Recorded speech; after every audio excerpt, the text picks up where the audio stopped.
Once the impeachment complaints were filed, the House and the Senate, they had no choice. Nakatali na ang kamay nila. They have to do it.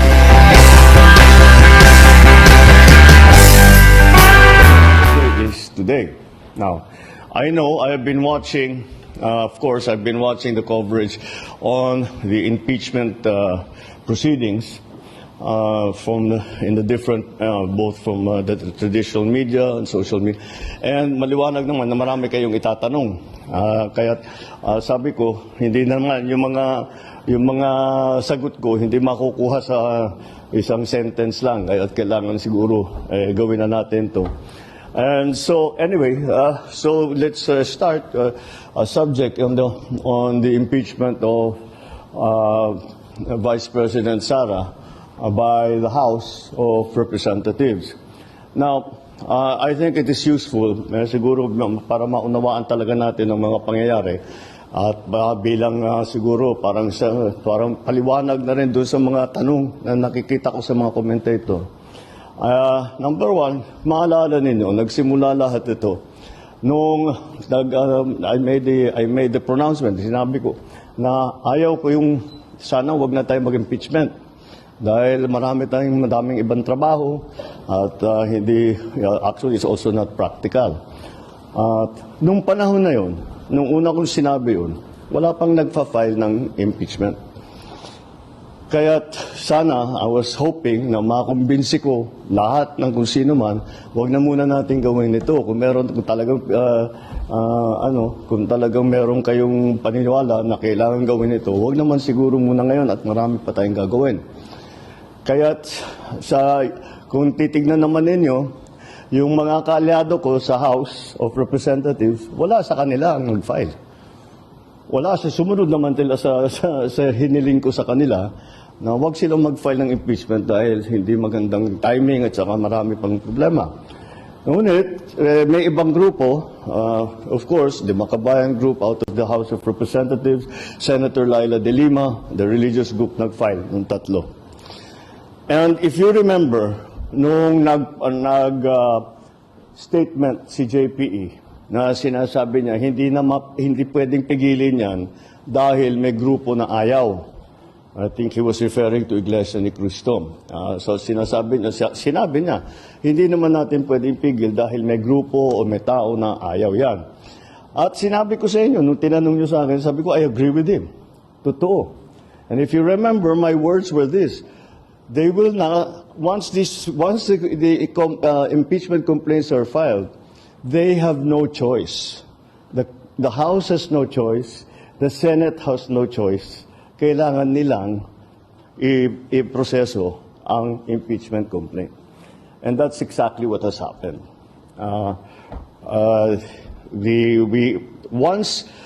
Once the impeachment complaints were filed, the House and the Senate, they had no choice. Nakatali na ang kamay nila. They have to do this.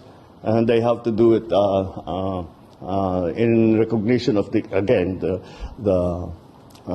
complaints that have been filed. So yun ang nangyari ngayon. And that's why we have come to this point where the House has transmitted already the impeachment complaint to the Senate.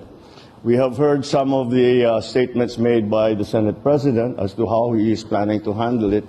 So we will have to see because it is many, as you've heard before, and that we heard many times during the Corona trial, these impeachment trials are sui generis.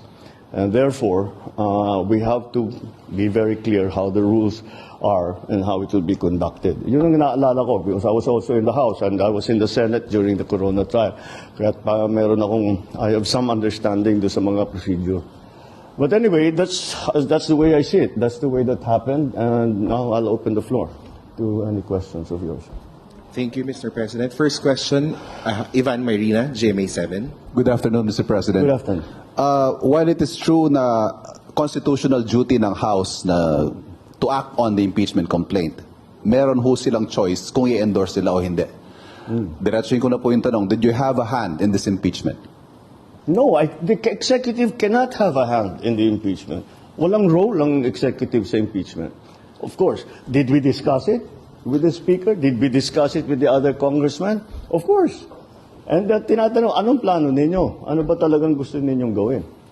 And that's it. Well, nandito na ito. Hindi na namin maiwasan. But the conventional thinking, Mr. President, is that nothing comes to pass in the House without the President or without Malacanang's blessing. Well, you give me too much credit.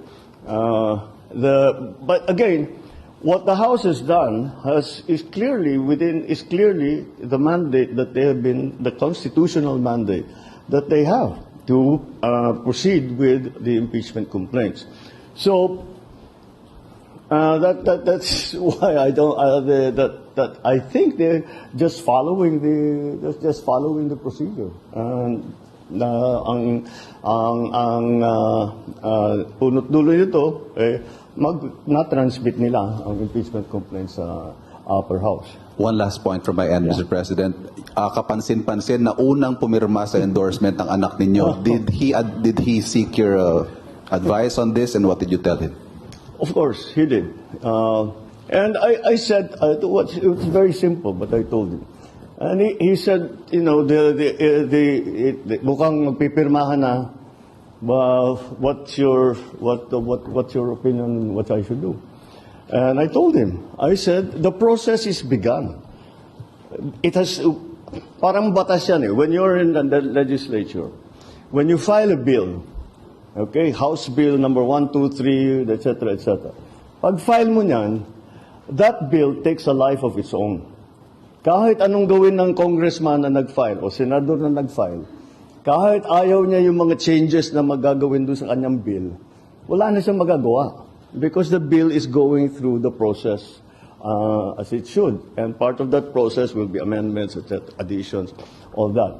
The impeachment complaint is exactly the same. Once it has been filed, there is a procedure that needs to be followed already. So sabi ko, andyan na tayo, sabi ko kay Kong Sandro, sabi ko sa kanya, the process has already begun.